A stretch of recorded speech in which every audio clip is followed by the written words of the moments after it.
paradoxal os militares terem atacado tanto a Universidade de Brasília e depois implantarem uma reforma que tenha nela sua inspiração? Pode ser paradoxal, mas foi o que houve. Aí o filtro foi o Conselho Federal de Educação. O Conselho Federal de Educação filtrou. Anísio tinha sido o Conselho Federal de Educação. Essas ideias estavam muito sendo discutidas.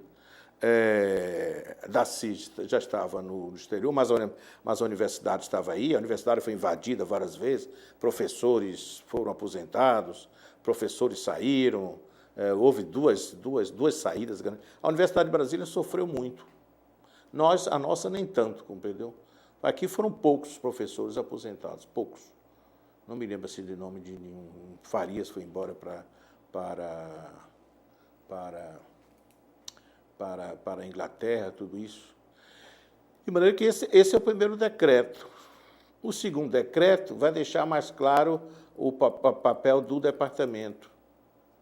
Eu acho que a universidade tem duas ou três ideias que são sumamente importantes.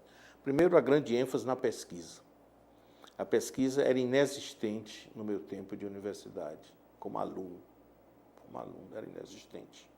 Praticamente inexistente. Você não tinha programa de pesquisa. Segundo, essa pesquisa ligada ao ensino. Segundo, a coordenação acadêmica da universidade. Coordenação dos cursos, a coordenação dos colegiados, do conselho de coordenação, a coordenação das várias áreas, compreendeu? A universidade do meu tempo era a reitoria e as faculdades. A reitoria e as faculdades. Algumas dessas faculdades estavam reunidas no conselho universitário, outras não. A administração não tinha participação no conselho universitário, nutrição não tinha participação no conselho universitário, biblioteconomia não tinha participação no conselho universitário. Essas faculdades novas não tinham participação. Vem a reforma universitária e reestrutura tudo isso. Por isso que há uma palavra-chave para você entender a reforma universitária nos seus primeiros momentos. É reestruturação. Reestruturação. 66, 67, 68, você vai ouvir muito falar os planos de reestruturação das universidades federais.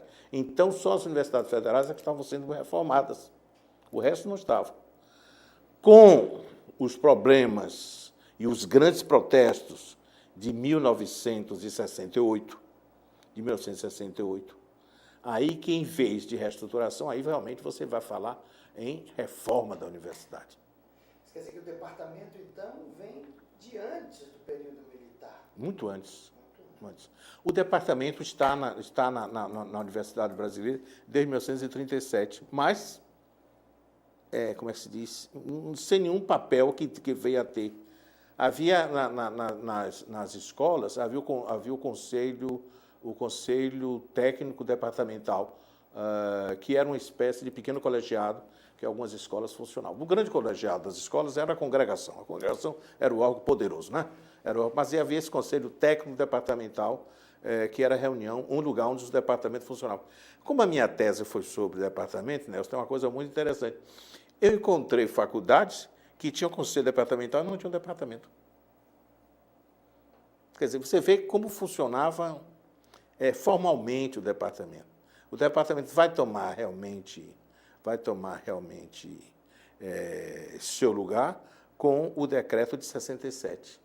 O decreto de 67. Esse aí que ele vai ter um papel mais saliente.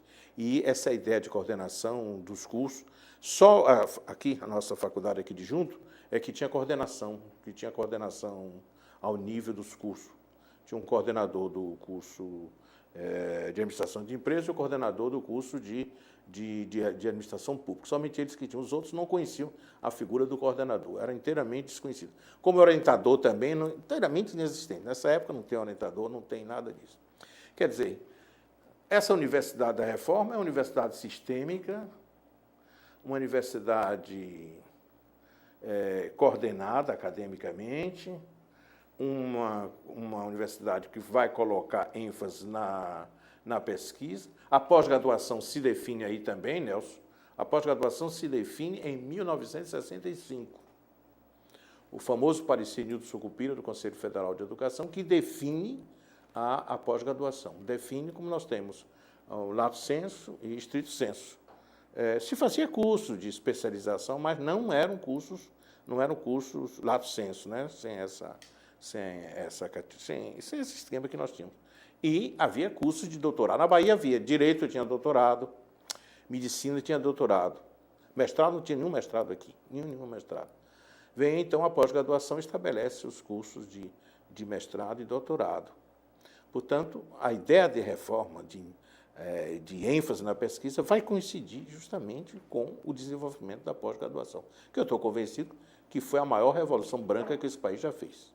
Estou convencido que a pós-graduação foi a maior revolução branca que esse país já fez. Do ponto de vista cultural, eu não conheço outro movimento que tenha contribuído tanto para a cultura brasileira como a pós-graduação. Não conheço. Os professores não tinham formação. Eram autodidatas, compravam os livros, liam os livros. Um ou outro aqui ia à Europa, um ou outro aqui aos Estados Unidos, um ou outro aqui ia, talvez, à Argentina para se formar. Mas isso de formar o professor com mestrado, com doutorado, com especialização e com pesquisa, isso realmente é da reforma para cá.